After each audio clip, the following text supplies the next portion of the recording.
welcome to That's Just Bull. This is an episode, and this one is a doozy. I'm proud to be sitting here with newly elected Hall of Fame NBA basketball coach Rudy Tomjanovich. How are you, Coach? Bull, I'm very excited, and I'm ready to shoot the bull with you. That's right. That's kind of the idea here. First of all, how are you and your family in all this this coronavirus mess that we're all having? The whole planet's been humbled. How are you guys doing in it? Well, we're all separated. My kids are in three different, there might be two in Houston, but my son also lives in Austin, but I have a daughter out in LA, and they all have grandkids. So, you're always concerned about the youngins and the old ones. So that's right. I'm trying to stay very safe and away from people, only going out when I really need to. What's good, but everybody's doing well in your family. Yeah, absolutely. Yep. Great. We are too. We're lucky about it, and I want to dive right into some things, Coach. I know you're part of the Michigan Sports Hall of Fame. You're part of the Houston Sports Hall of Fame, and you've gotten calls many times, or at least a few times, on making the NBA Hall of Fame, and you recently got that call. Can you kind of walk us through how exciting? I know that was exciting, and tell us about it. Yeah, well, it was suspenseful. I think the other guys on that list, especially the top three, there wasn't much tension in waiting. But I've been there before, and they give you a window of when they're going to call. So you're sort of thinking about it and all that. And the last, there were a couple times I got the call, and they were very nice, but they said, maybe next year, not this year. And really, I started to feel for the caller, because that's a hard call to make, And same gentleman, the president of the Hall of Fame, called, and he started speaking, and I was hanging on every word. Said, "Does he sound positive?" And then he just ended the whole thing. He could tell, and he says, "Well, I feel a lot better about this call because you're in," and then just complete releasing all this tension, and it isn't like I want to be there. I want to be there. What I didn't want to do is have to go through another year of real nice people coming up and saying, why this, why that, and why aren't you there? Because I don't know. I don't have that answer. But it made everybody uncomfortable. So now I could just say, I was happy as hell, and it's been crazy since then. A lot of interviews. Still don't know if they're going to have the ceremony. We might have to do it just like we're doing this right here, and I'm sure that they'll find a way to make it a very special event. Yeah, I hope it's an enormous accomplishment, and I hope you get the chance to stand up there on the stage and in front of all the other coaches and players and have that moment. That'd be a special time. Thank you. You don't know this. I owe you an enormous. I have a debt of gratitude. Let me tell you how you saved me years ago. When you were coaching the Rockets and they won back-to-back championships, I was playing baseball in the minor leagues with the New York Mets at the time. And I got to tell you, as an enormous Rockets fan at the time, especially, I wasn't very. I didn't hold back my cockiness in the Rockets, and so I was doing a lot of trash talk. And thank God that you guys won that thing, because I would have taken a beating for years. So I owe you for winning those championships. So what organization were you with? At the time, I was with the Mets, the New York Mets. Mets. Yeah. And so I was coming in making bold predictions. Especially with New York, yeah.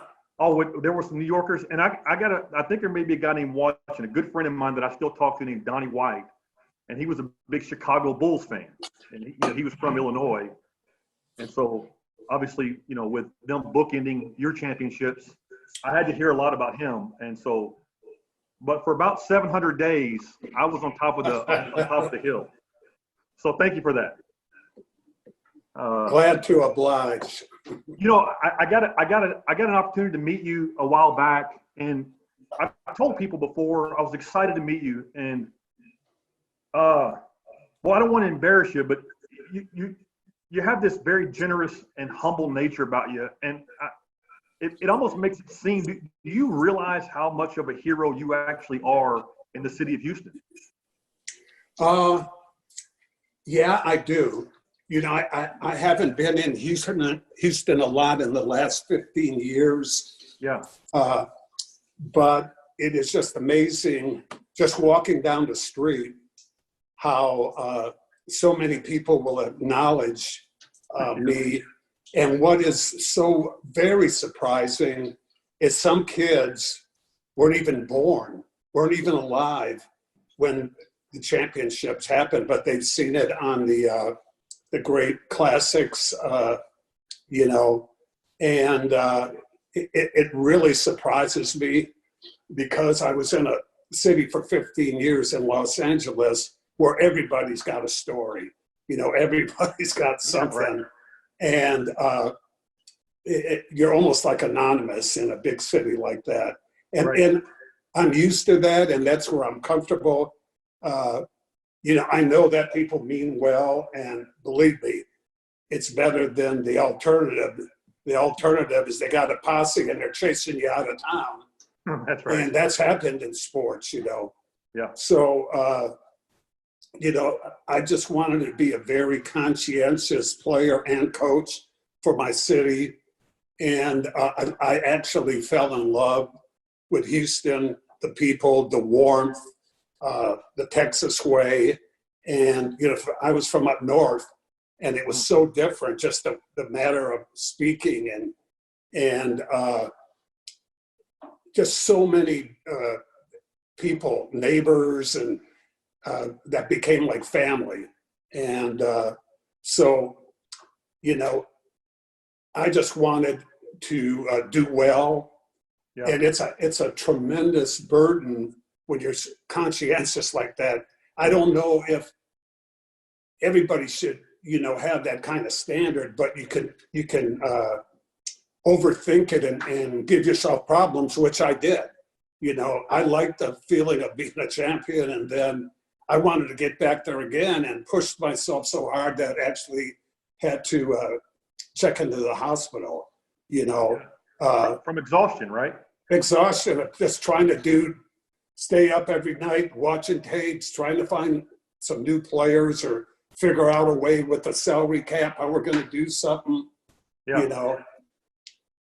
no job is worth your life, and at times, getting sick and putting yourself in certain situations, we don't know it when we're doing it. And my advice to anybody, if you're not feeling good or whatever, go ahead and see the doctor. I almost didn't go in. I had a urinary infection, and then I got some medicine, and it was cleared up, and it was in the middle of the season. And a nurse was calling me about getting a checkup, a follow-up. And I said, thank you for the call, but, we got Boston in this week, and I don't know about that. And then she called the next week, and then we got the Lakers in this week, and finally she said, hey, listen, you big dummy, at your age, when you have something like that, you have to have a follow-up. So reluctantly, I went down there and did my test and all that. And I was just trying to prove her wrong. But like on the last test, they found something. And thank God, she actually saved my life. I've had friends who have had the disease. They got it after me, and they're gone. They're gone. So I'm grateful to her. Yeah, I bet you're grateful to a lot of people. It sounds to me, I know this, just getting, having an opportunity in pro baseball, not reaching the levels that I wanted to, but I know that greatness, and you did accomplish greatness. Greatness isn't easy. I mean, there's a tremendous amount of sacrifice that goes into not just being a really good professional, but being a great one. It's a life journey. I mean, you dedicate your whole life to it. I think it's clear in watching you do that. I will tell you, Coach, you said one thing about young people, people that weren't even around during your championship years. My youngest son is 16, and he's pretty good at basketball, right? And I was telling him the other day, I said, hey, look, I'm talking to Rudy Tomjanovich. And he says, never underestimate the heart of a champion, Rudy Tomjanovich. I'm like, is there another one? That's the only one, right? I mean, and so even though, he wasn't even around during that time, but he knows who you are too, Coach. Well, there was a time when people didn't really know who I was, especially when we first came down. And somehow they thought I was a twin, that one was Tom and one was Rudy, and we were Janoviches. The Janovich boy. So I know that. How did you get the name? I got a hunch, but how did you get their nickname Rudy T? Well, they just shortened it because they couldn't say it. Oh, is that right? That's what it was. It just some people beat that name up so bad.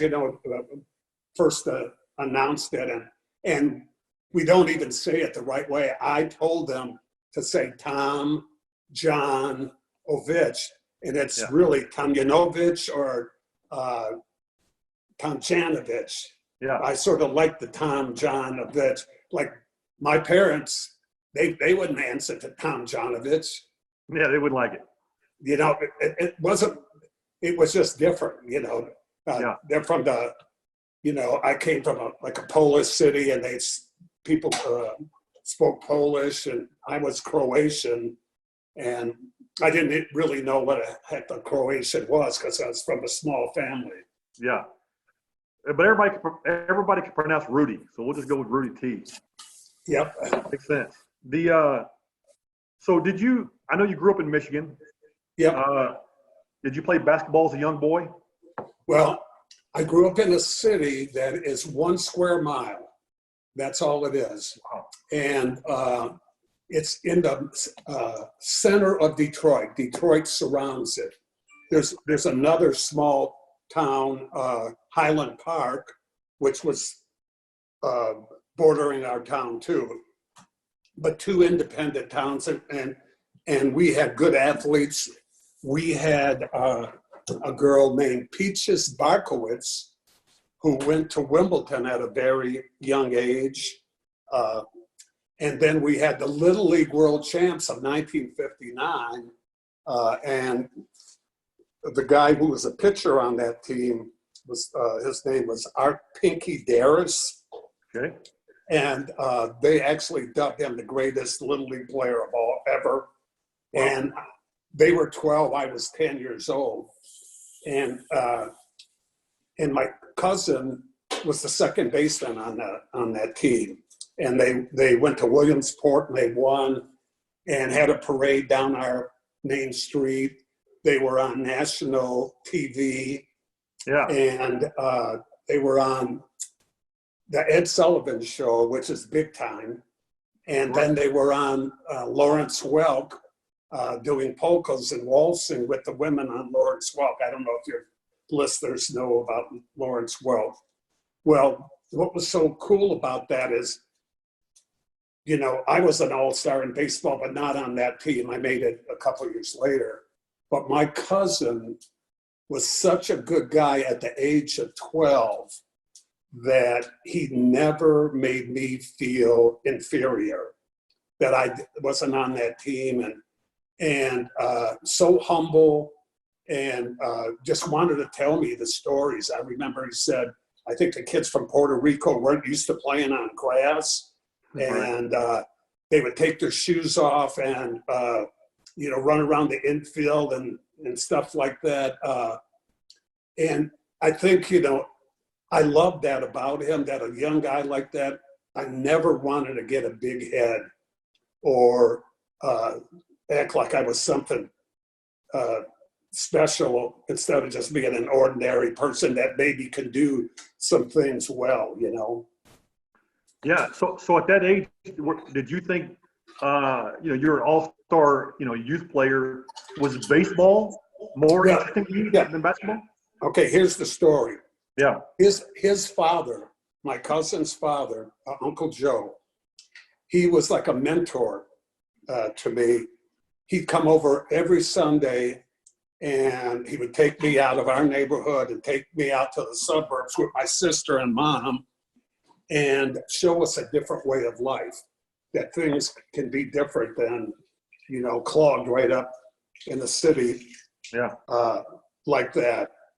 And so he says, I'm just telling you the truth, Rudy, your family doesn't have enough money to send you to college. If you want to go to college and you have to do that to be a success, you're going to have to keep good grades and maybe get a sport and hopefully get a scholarship. So he's the guy who had bought me the glove and the spikes and all that stuff. Mm-hmm. And like I said, I was a pretty good baseball player, made the all-star team and all that, but I didn't have a passion for the game. After those guys won it, it was like, we're just going to be also rans. That was part of it, but the other part is it just didn't tickle my fancy. I'd like to play it, but I didn't want to do this the rest of my life, And so anyway, I ran into a bad coach, sarcastic. I don't like sarcasm in coaching, and I don't use it because it's usually hurting somebody's feelings by making wisecrack remarks. And, here we are just 12 years old. And so anyway, I told him that I wanted to quit baseball. And he didn't like that idea at all. But I felt obligated to talk to him because he invested money, to buy the glove and the spikes. He says, no, stick with it. Just stick with it. And so I did.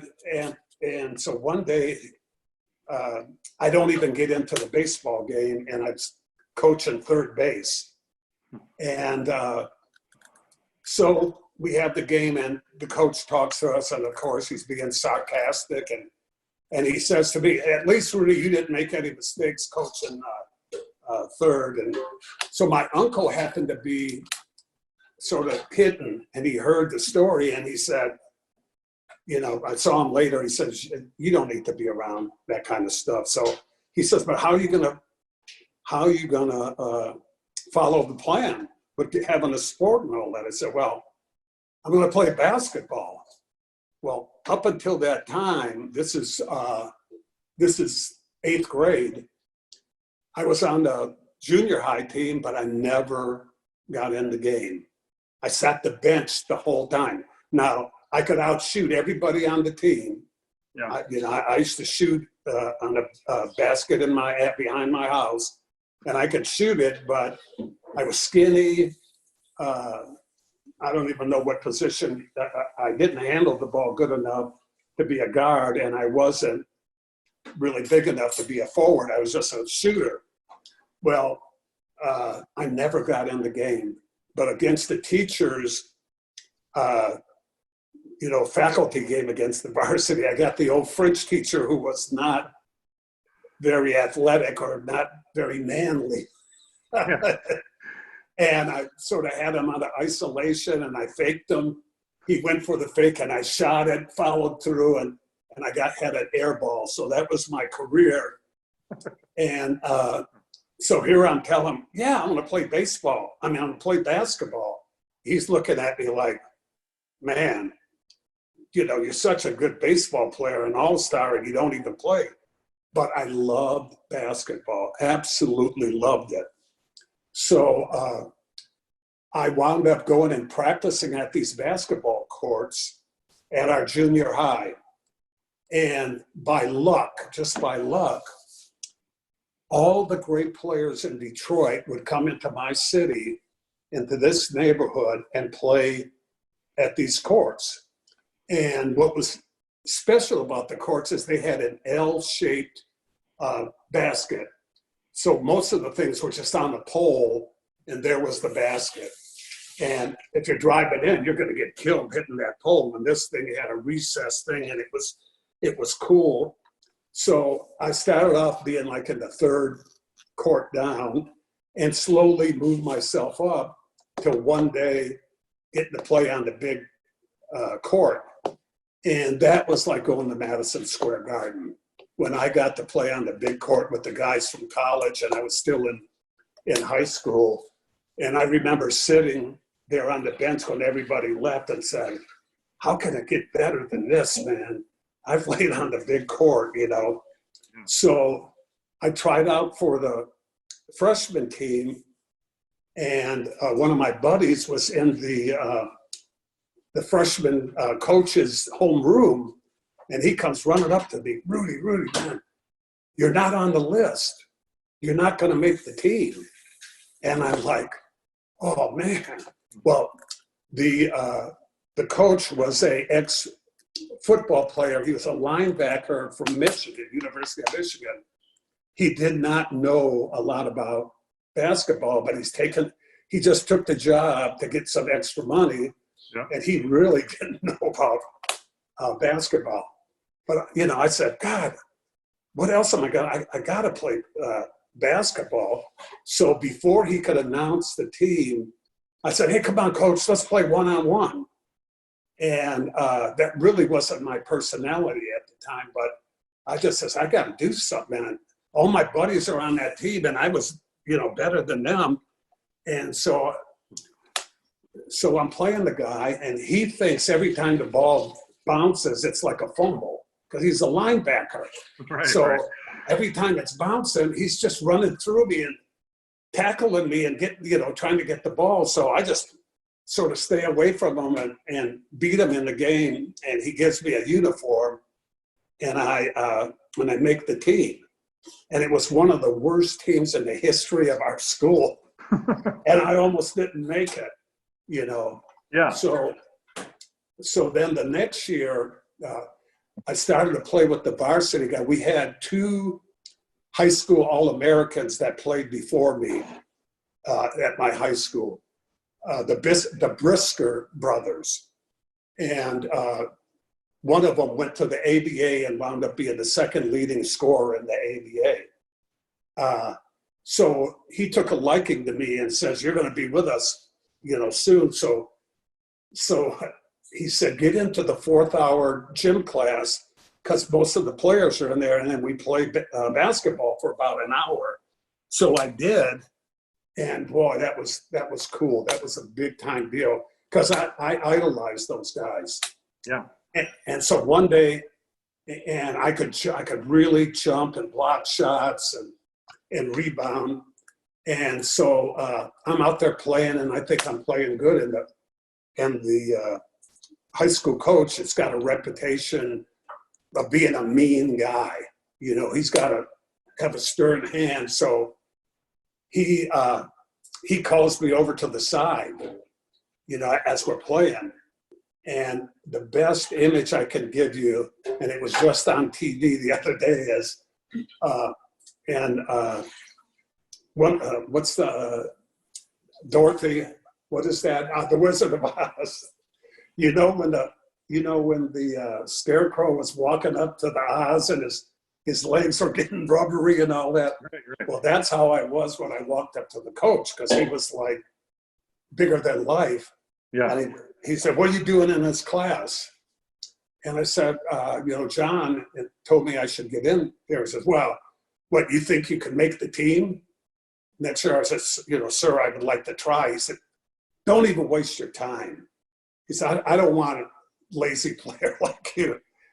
And oh my God, you talk about the wind coming out of my sails. Like, I said, God, yeah, I was I was a sophomore and I was beating the center, the senior center on our team. And he's saying that. I'm like, God almighty, I love this game, but I can't get a break here.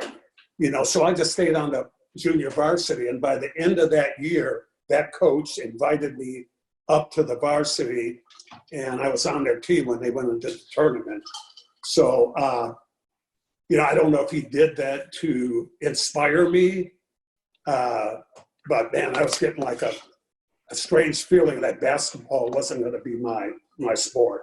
It's crazy. I hear young people all the time, and you hear stories. Everybody knows the story of Michael Jordan not making the team as a freshman and being, the greatest. And when you hear a story like that, what's hard on young people is in that moment, that is their whole life.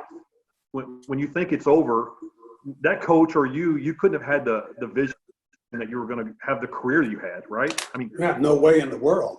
Right. I just wanted to be on the team. Yeah. And it's a good lesson that that today doesn't necessarily impact the rest of your life. It's today, and you got to figure out how to overcome it. Yep. And what I tell kids is, believe in yourselves, and sometimes people are going to have a different opinion. Don't be belligerent about it. Sometimes you have to speak up if you don't feel you're being treated well. I've had players do that to me. Yep. Come in, and because we all want to succeed, but the best way to climb that ladder is through hard work, and just hours and hours of practice. And I remember I had a simple philosophy back then, that is, practice harder and longer than the guy that you're playing against and want it more. Well, that's a very fundamental way of looking at things, but it's not the best. Because if you don't practice on the right things, you'll be a marginal player. You'll only be, a specialist. And I rarely worked on dribbling because where I practiced behind my house had potholes all over the place, and you couldn't dribble the ball. You really had to watch your feet because you twist your ankle. Yeah. So I really didn't, work on that. That's the one regret I do have about my basketball thing. I didn't really expose myself to pushing myself in that area. But anyway, nobody was going to spend more time shooting baskets and working on a shot. Well, it showed. You end up signing at the University of Michigan. Were you highly recruited? Were there a lot of other schools coming after you? Yeah, there were a lot of schools, and my coach had a big stack of them, and we tried to simplify it and say you can't be traveling all over the country, and I didn't feel like I wanted to go that far away from home, that at least I was a couple hours away driving. So it was Michigan and Michigan State, University of Detroit, where Dave DeBusschere was a player, and he was the big hero in Detroit at that time. He's the guy I like to pattern myself after. He actually came to my house, picked me up and took me out to meet with the coach of University of Detroit when he was 24 years old. And the player, I just think about it, player coach at the age of 24, my God. Right. So I liked that school. And then there was University of Toledo, because that's where my teammate, John Brisker, went to school, and he played with Steve Mix, and I would follow those guys. I watched them play several times. But I really loved Cassie Russell and that team. Michigan they were in the final four, and they played against Gail Goodrich at UCLA and lost in the championship game. I'm not sure if that was the champion, but they were in the final four. So I went to Michigan, and I really, it was a very good choice for me. And talk about a different world, just 42 miles away. And now you're meeting people from all over the world, you know, and different parts of the country. And, you know, we went to school for 4 years, and then we'd go to the NBA. And it was going to the NBA after 4 years was a big jump. Mm-hmm. It's almost too much for a guy. How these guys go right from high school is just amazing. That they don't, there's not more catastrophes, you know. Yeah. Well, I know that looking at Michigan, you said it was a good choice for you. It was a good choice for Michigan too, because you killed it at Michigan. And it's funny because of your coaching career and being a champion and now being a Hall of Famer, your playing career a little bit gets overshadowed. But you were an All-American at Michigan your senior year. You had 4 good years, but your senior year, you put up 30 and 15. You're averaging over 30 points. You had 15 boards. You were dominating to the point where you're an All-American. You get drafted second overall.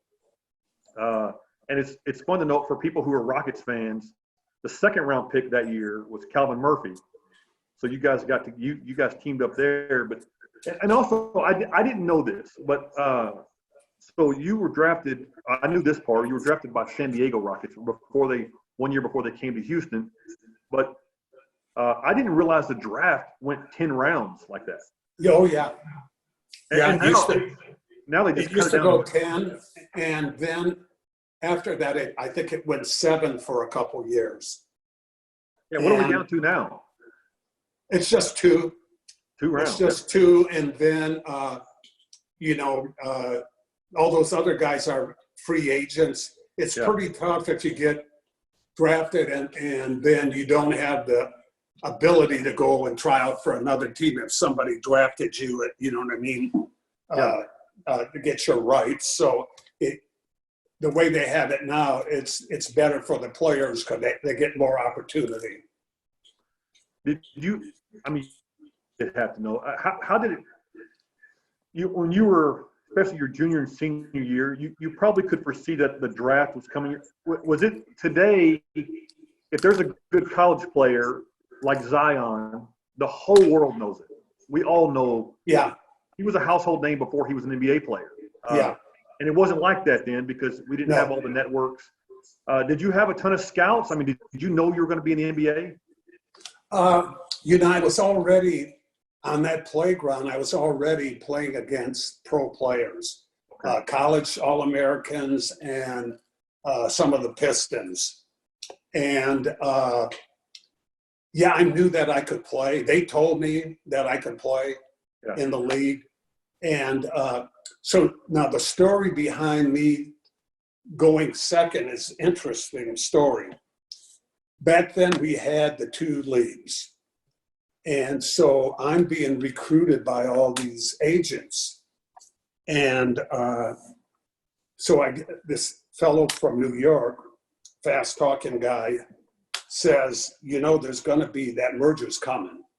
And he says, if they make a decision to merge, you will not have very much earning power.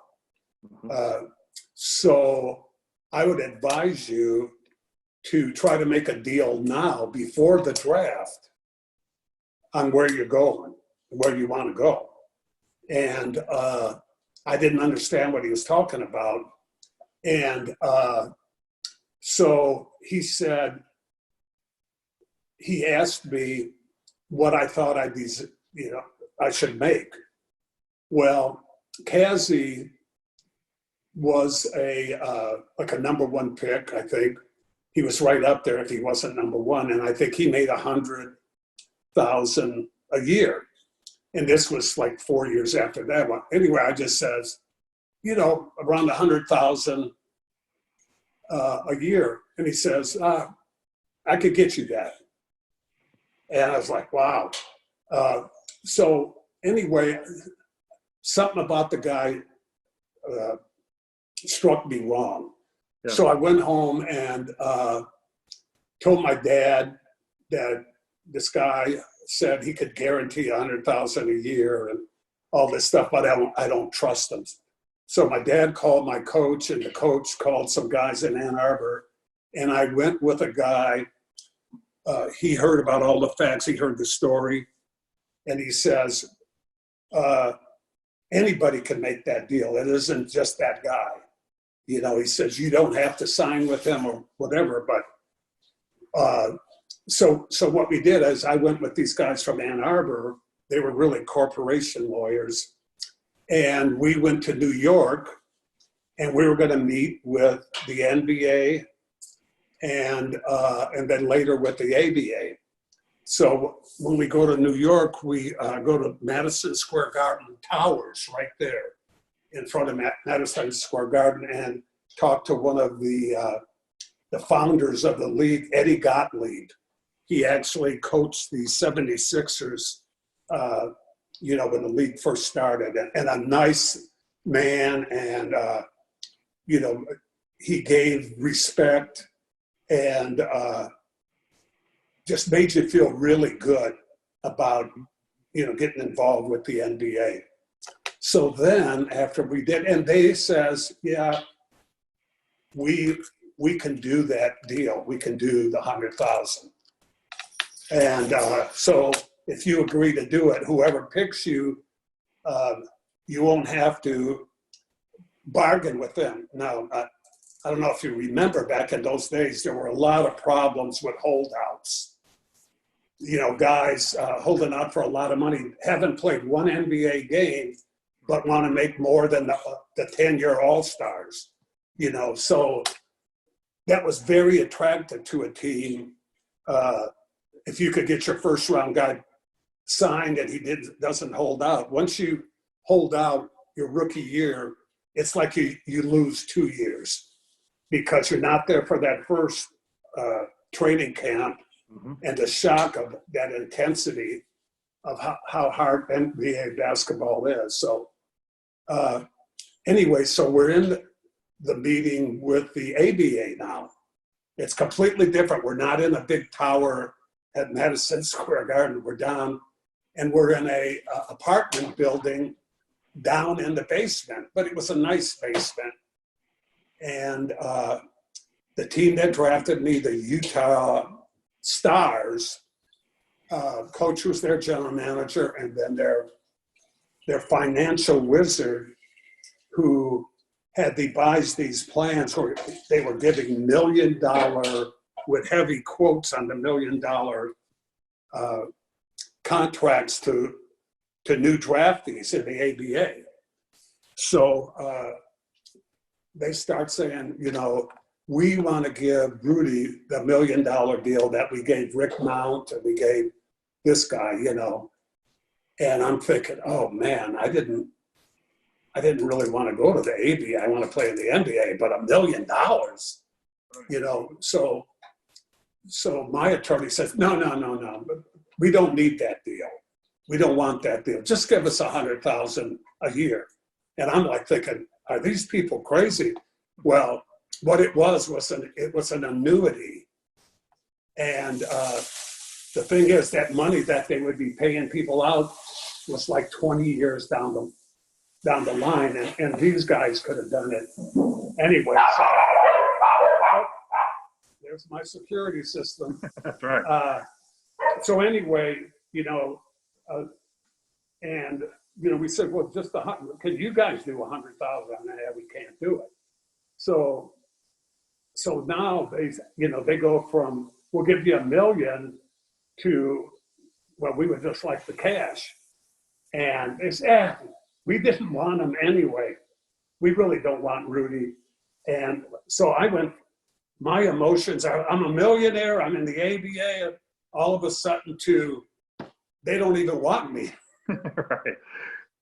So I was confused. Crazy. So the next day, their commissioner came in and had a meeting, and he says, forget about the draft. Where do you want to play? Who do you want to play with? pick any team you want. You got it. You know, but we said, can you pay the money? And they couldn't do it. So I waited and got drafted by San Diego. Now there was great players. Lanier went first, then me, then Maravich and Cowan. Really, really good players went after me. But they, like I said, me signing early made it more attractive when you didn't have to have the holdout. You mentioned earlier not having the handles that you'd like to have, right? You didn't have the ball skills with it. You're a great shooter. And could you imagine what you could have done with your shooting ability and Maravich's ball handling? Oh God, yeah. There was nobody like Maravich, though. He was truly amazing ball handler, and his, you know, I was a counselor at a basketball camp at Davidson. Lefty Dressel was the coach, and so we were just counselors there. And Pete came in, and he was a headliner. You know, we're the same age, and he's there, and he's giving lectures and entertaining and flipping the ball off his head, you know. And he was really, really something as an offensive player. And anyway, he didn't know I was Croatian. So the Croatians and the Serbians are supposed to hate each other. Yeah. So as soon as he meets me, he says, "Which one are you?" And I says, "I'm Croatian." He says, "I'm supposed to hate you." I says, "I don't know what the hell you're talking about." But anyway, we got along well. Yeah. I think I saw now with this pandemic, I'm watching a lot of YouTube. I'm watching way too much TV. I feel like I'm getting fatter by the minute. But me too. There was I saw a little thing on Pistol Pete the other day. I didn't know this. I think the Globetrotters offered him $1 million. They did. Yeah, they offered him a contract to be the first white person to play on that team. Wow, it's crazy. So you go to the Rockets. You have an 11-year career. You score over 17,000 points. You're a 5-time All-Star. You average over 17 points a game. And few of those years, by the way, I always, you know, you look at the overall averages. There's a beginning, you know, when a player gets adapted, and then there's an end where a player gets a little older. But you would, in your peak years, you were more around the 21, 22 a game, and you had a lot of rebounds. What would you have been a guy that would have utilized the 3-point shot? Because I know it wasn't around. I mean, because that was right down your alley, right? Yeah, it came around, I think, 2 years we had with it, and I didn't do well at it at the beginning.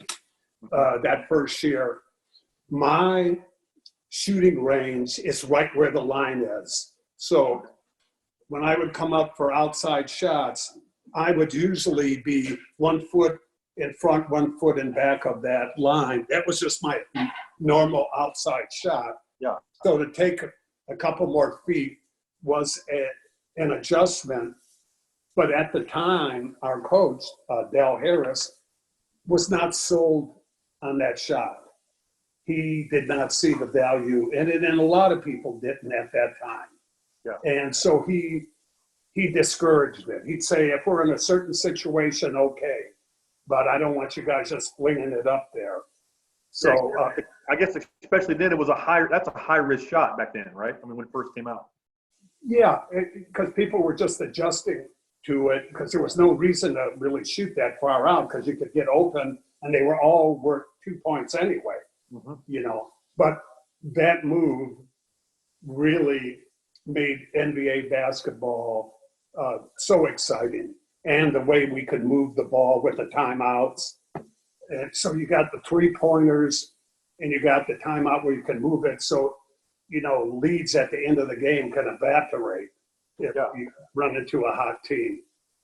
So I know the Rockets, when you were there, you know, they weren't this powerhouse until you got the some guy, and some say this guy was pretty good, but you ended up getting Moses Malone. Yep. And that made a difference to the Rockets too. I mean, now you have Calvin Murphy, Moses Malone. Mike Newland was a very good player.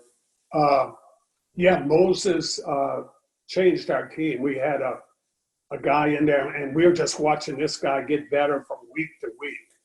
I mean, he was so young and so skinny when he first came in, and Mo really worked at the game. Now, he didn't do it out in front of everybody.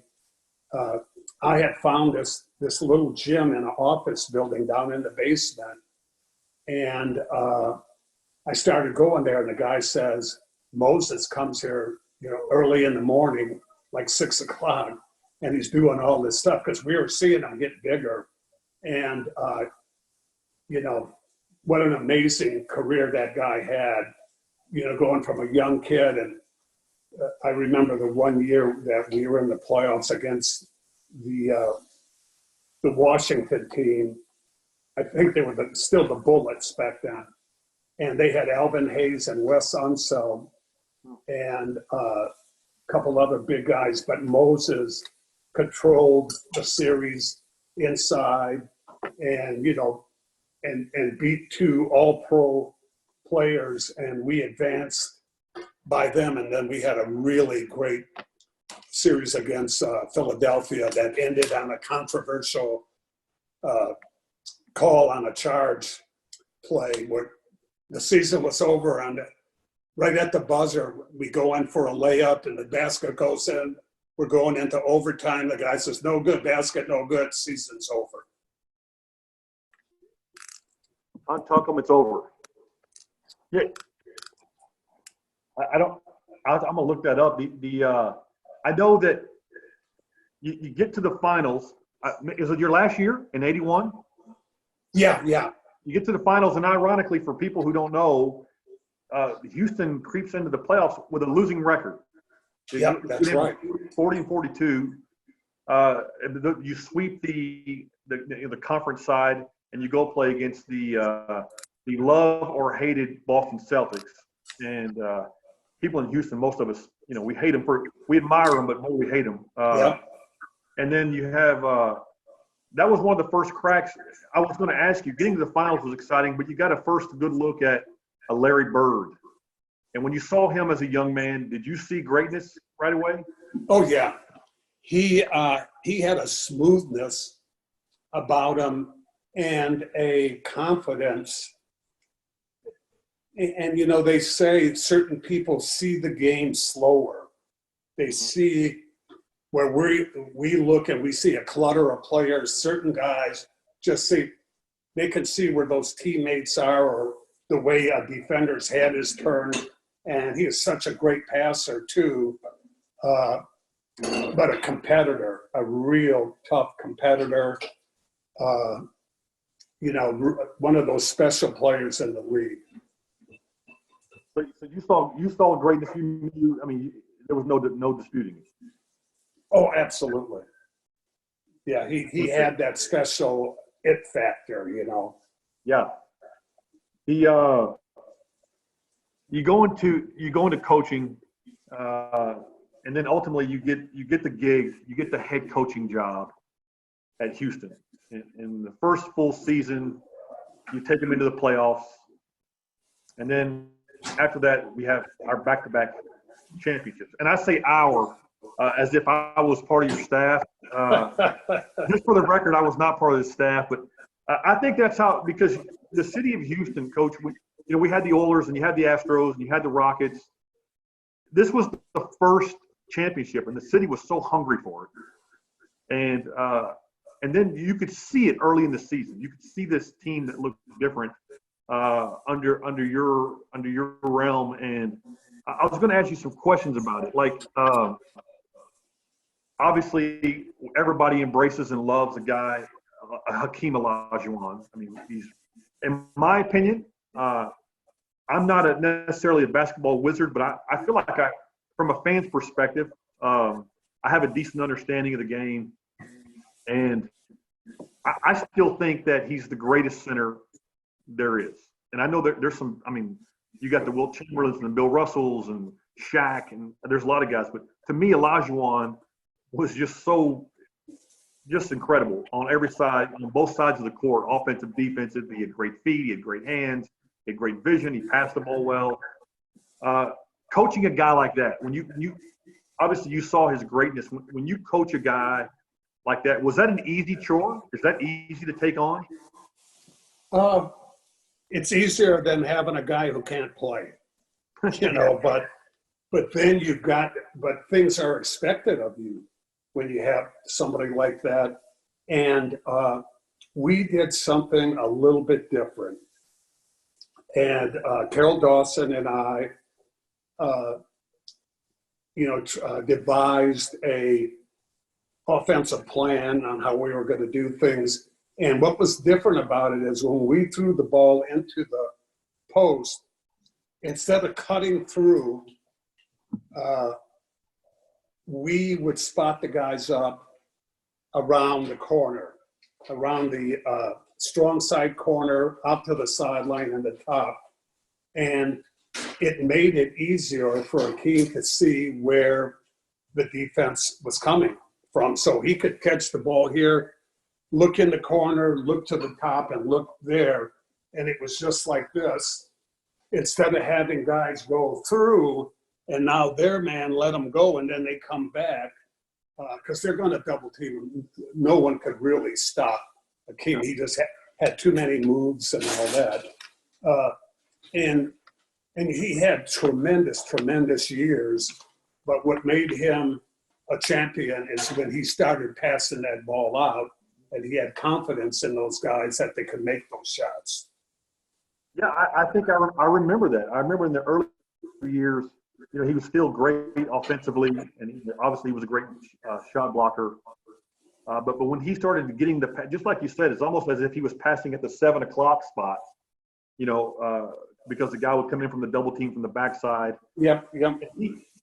He would even recognize when the guy would come in, they would also have rotations. Oh, that's right. And he was great at just picking that apart. And so that's something obviously you guys worked on, right? I mean, that's a scheme that. Oh man, we did just on getting the ball to him. We worked every day, how to position yourself, where to throw the ball, if they're playing a certain way, what our response is going to be. Really believed in the way we did it is when we scrimmaged and when we practiced, we'd say 3/4 of the game, the first 3 quarters, we play aggressive, we take chances, we do these things. But the fourth quarter, now the prize is in our vision. What do we have to do? If we're doing things steady, I call it like the fire drill. There's danger. Somebody's trying to take away this win that we can get. What do we do? And it usually had to deal with double teaming or half court pressing. So we were really well drilled on that stuff. That we were a team that usually did not lose leads. I remember there were some stats that came out for a team that was just getting into the contender category. We were pretty consistent. Now in the playoffs, we did have those, the Choke City incident. That didn't happen a lot. I remember, and I think you would probably agree with this. Tell me if I'm wrong. You got to have the right pieces. You can get all the big names, but you got to have the right pieces. The Mario Ellies and the Robert Ory's, Sam Cassell, all those guys played and they were great players, by the way. But they all knew the role of the team. Yeah, you're absolutely right. If you got 5 all-stars, it doesn't guarantee you that would be the best team you could have. You need some guys who are going to set a good pick. You need some defenders. You need some glue players that just keep that ball moving. And they're very, very valuable in finding guys like that. I love the magic of basketball when you put people together and you don't know till they play. Chucky Brown and Clyde Drexler had tremendous chemistry together on the pick and roll. At least one layup a game where Clyde would get the ball up and Chucky would come to set the pick, and his man would say, well, Clyde's going to try to come off here, and he would jump out aggressively, and Clyde would just flick it over his head, and Chucky would get a layup. Yeah. You just love that kind of stuff, that it happens when certain, you like everybody to do it, but not everybody can do it. I remember that's right. I remember the years of watching Vernon Maxwell defend guys like Jordan, and I thought he would do a really good job, better than most guys in the NBA at defending him, which is a nightmare, right? I mean, yeah, oh yeah, and Max loved that. Max, he wanted a challenge like that, and man, I'm telling you, and Jordan knew that the guy was so fired up, and just let me tell you this one story. We got Charles Barkley later in my career, later in Charles' career, and the first time we went to Phoenix, when he was on the team, he invited me and the coaching staff over his house, and they did it up with great steaks for everybody, just a good night. And he had 2 surprise guests, and the surprise guests were Michael Jordan and Tiger Woods. So we had an evening of shooting the bull with these guys. Yeah. And Charles and Michael did say that we had the best chance of beating him during his era. And we, the one thing that I knew the offense very well, because Tex Winter coached when we came to Houston. Tex Winter was the coach, and he's the one who put in the triangle offense for those guys. So we weren't going to get beat on the sucker play. There's some sucker plays in there. Yeah. But they had nobody to guard Akeem. And that's what Jordan said. He said, we couldn't stop him. We could throw all these guys at him. And then he says, Max was going to battle me. He said he wishes it would have happened, and so do we, Yeah. It would have been a great series. Well, Coach, I know that you look at your rookie style. I'm going to ask you I'm going to pepper you with some simple questions here, and these are all subjective. And I want you to share a story that maybe a lot of people don't know, and then I'm going to let you get back to your family. I know that if you could just pick one player, you don't have to even describe why, just do what comes off the top of your head. Of your coaching days, what player sticks out as having the greatest work ethic? God, there were so many guys that really put in the hard work. It would be hard.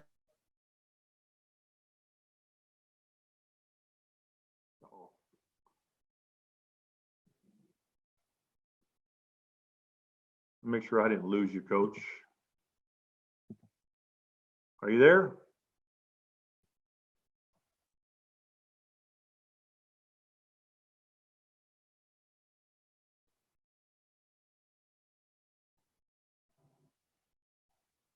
May have lost you, Coach. There you go. Get back. So your simple question about who was the hardest one is the hard one to answer. Yeah, I guess a lot of them work so hard, right? Yeah. And a lot of them, they do it in practice in front of the coaches, but there are other guys that, I always wanted my coaches to be like allies and close to the players. So if somebody was going through some doubt about what they're doing, that they could call the coach up and, hey, let's go down to the gym and spend an hour working on something. And a lot of guys did that, But I don't want to make a statement about one guy and then say somebody else said he didn't think I worked that hard.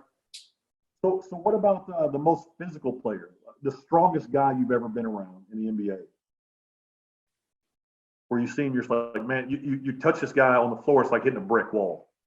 Yeah, well, I don't know if you remember when Philadelphia and Portland went at it, and the big fight between Daryl Dawkins and Maurice Lucas. Mm-hmm. We had played right before that series. If we win that series, I think we go to the finals. And Dawkins was acting weird that game and talking really aggressive. And he's so big and strong. I think in that fight, he missed Lucas and wound up hitting Doug Collins, and hurting him. So he was so powerful. And I remember I was doing some camps, and I said, they've really got to watch the physical play, especially after that fight. And then the next year is when I got hit. I said, God, I didn't want to be the example, but right. That's the way it wound up. And that was a brutal hit. You had I asked you this one time when I'd met you before. You'd mentioned the skill set of Pau Gasol. Oh God, yeah. And how impressed you were. I asked you the question back then. I said, look, if you were coaching again, head coach, and you could take all the NBA players and throw them into a pool, and I think I took out the obvious guys. And I said, who would be your first pick? And you said Gasol. And you explained to him you were telling me about his vision on the court, yeah, his ability to execute the inches and seconds of a play. And yeah, he's one of those guys that makes other people better. Yeah. And, very good team player, very cerebral player. And I got to watch him a lot out in LA when I was consulting with them. And he had it all. And, he wound up being a champion. Yeah, of course. Those guys usually do, right? Exactly. You got a chance when you have skill and intelligence. Yeah. So today, if I were to ask you that same question, I said you can't pick LeBron, you can't pick the Greek Freak. What player sticks? If you had the first pick, you could take all the NBA players, put them in a pool, and this doesn't mean he's the best player in the league, but a guy you said I would like to kind of start building around this guy. What name sticks out to you? Well, that's, again, another good question. But, I've always loved LeBron. Mm-hmm. And our scout, when he first saw him and he came back, the excitement that he says, you don't understand. This guy is pure. He loves to pass the ball. It isn't something he has to do. It's something he wants to do. And, we saw that for a while. Fans and announcers were like, he's got to shoot the ball at the end of it. Well, he saw an open guy, and he says, that guy deserves the shot. And then he developed, some other offensive skills. And I was, my son and I devised a database that took every possession in the NBA and charted it and cut it up. And we could see on a half court, screen how effective LeBron was around the basket. It was amazing, his percentage taking it to the hole. And, he would shoot outside shots because everybody would fall off on him. But, and I don't know if their team was doing the analytics at that time. Everybody does them now. Yeah. But we were saying, my God, we can't let this guy get ahead of steam and go to the basket because he's like at 80%. He's going to get fouled, or he's going to make a basket, or he's going to hit somebody a good play. And, and then for a while, that 1 year he really stopped taking a lot of threes, and he was like shooting 70%. Amazing. I just like his approach to the game, and like the whole thing when he did the thing in the boys club and he made that announcement. My read on it was that it was a very positive thing about what kind of player he is. He wasn't going, he wanted to win. He took less money to go and win. And I thought that was a great message, but people didn't, they picked on the words he used, like, I'm going to take my talents to South Beach or something like that. Yeah. And to me, plus at that time, he raised money for the boys club. And at that time, you couldn't raise any kind of money with the way the economy was at that time. So, I saw a lot of positives, and everybody is, oh, this guy, how dare he do that? I think, what I learned a long time ago, Coach? I learned that in every decision you make, every single one of them, whether just your personal life, your professional life, you got half the people who will agree with it and the other half who won't. Yeah.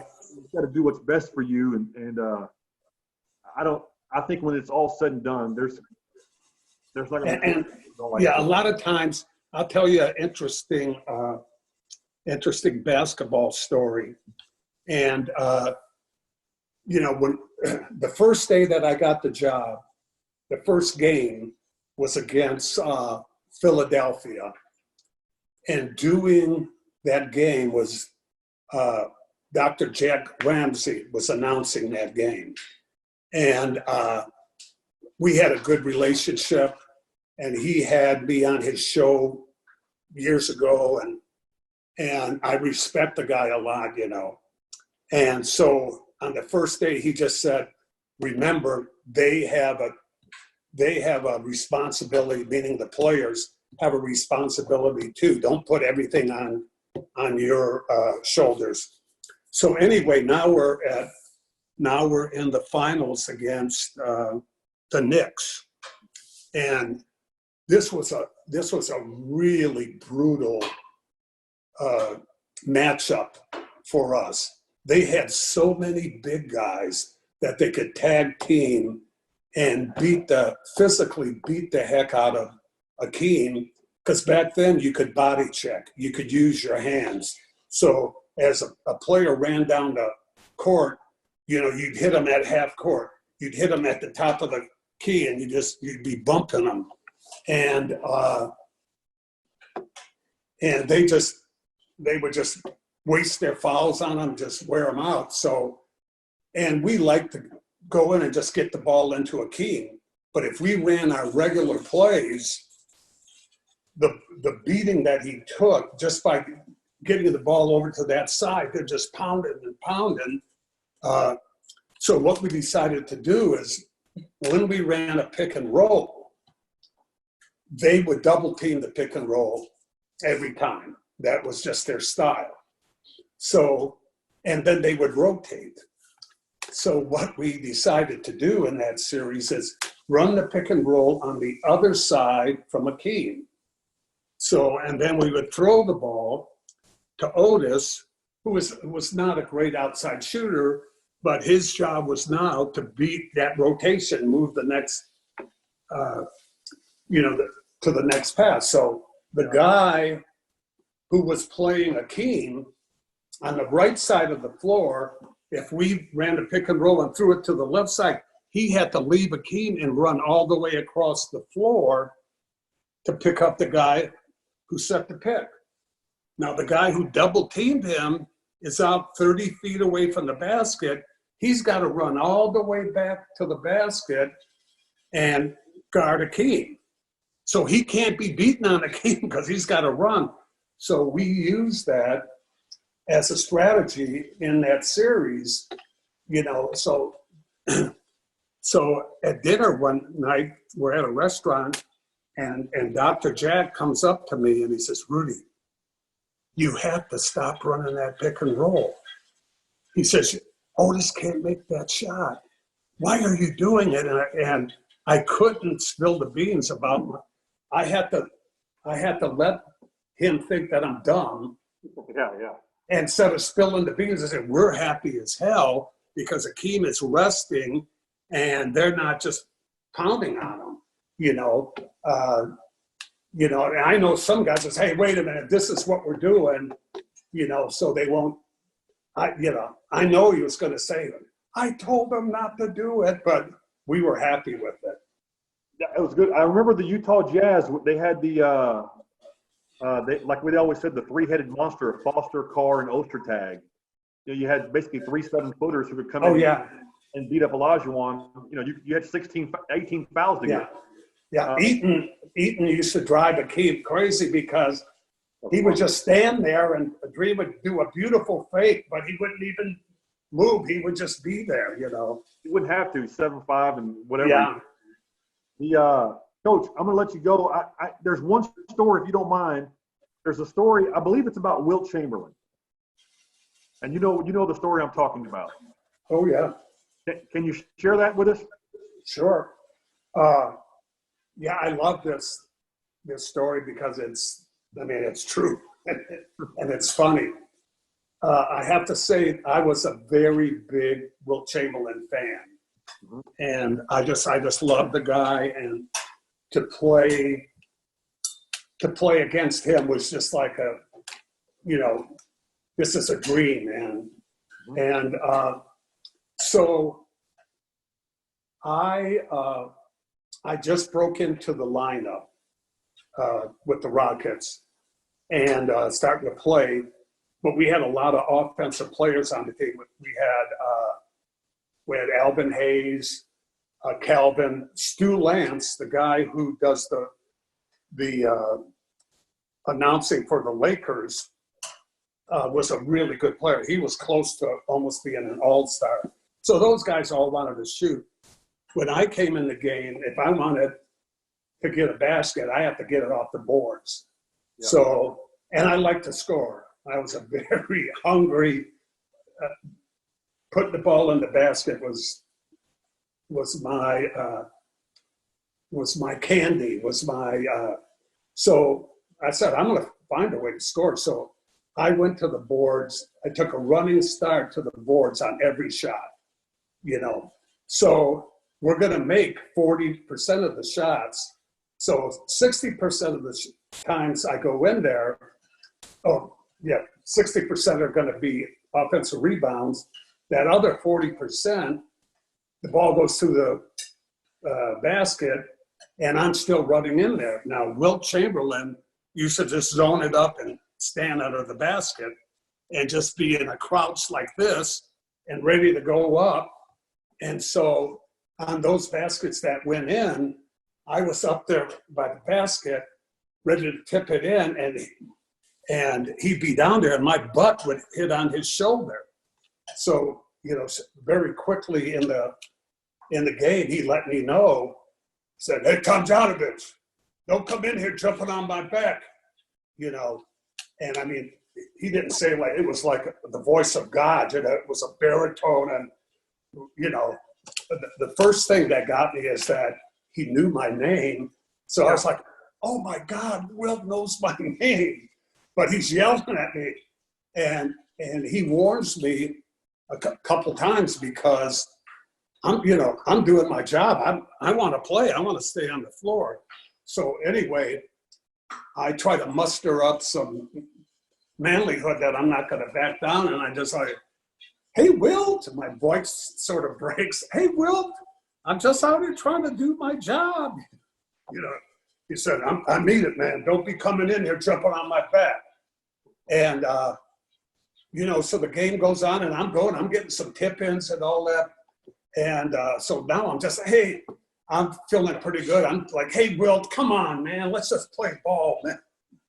I'm getting familiar with the guy. Right. So late in the game, there's a loose ball and I go down and I get my hands on it and he's a split second late and he grabs my arm and they blow the whistle, call a foul on him. And in those days, you marched all the way down and you took one shot. they didn't take it out of bounds like that, you know. So I'm ready to walk down court, and I yank my hand, and he ain't letting it go. He's got it, and my life is passing in front of my, you know, because at that time he was known as the strongest man alive because he had really built up his shoulders. He was over 300 pounds, really big muscles, and he was going to fight Muhammad Ali in a boxing match and all that. And I knew all this stuff about Will because I loved the guy, you know. And now he's on the other end. He wants to whoop my butt in front of all these people. So I, you know, it was almost like a Batman thing, you know, like when they're in a dilemma, you know, a commercial guy said, I need a commercial. How the hell do I get out of this? And I spin around and I put my finger in his face and you know, so I'm shaking his finger in his face like this, and he lets me go. And we call timeout and we go to the bench. And the guys on my team are looking at me, are you crazy? What the hell are you doing? You know, putting your finger in Wilt's face and, you know, you're going to get yourself killed doing that stuff, you know. But I never told them what I said at that time. So when I did that, I said, please, Mr. Chamberlain, give me one more chance. I won't do it again. Yeah. You look like that's a true story. You look like the toughest man alive, and Wilt knew better, didn't he?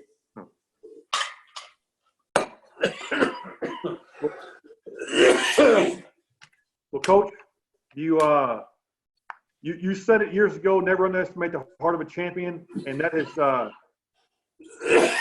Excuse me, I got excited about the Wilt. You got a cough drop? I don't have the virus. Oh, that's good. Now, I was going to say, I know years ago you said, you know, you talked about having never underestimate the heart of a champion, and that's never been more validated than it is over this year with you being a Hall of Famer. My sincerest I can't think of anybody who deserves it more, and I wish you nothing but the best. And I can't thank you enough for doing this for me, or with me, with me. And this has been a tremendous thrill for me. And I'm grateful for it. And I know you're busy, and all the best to you, Coach. Thank you. Well, Craig, I enjoyed it. Good to see you. It's been a long time since I've seen you.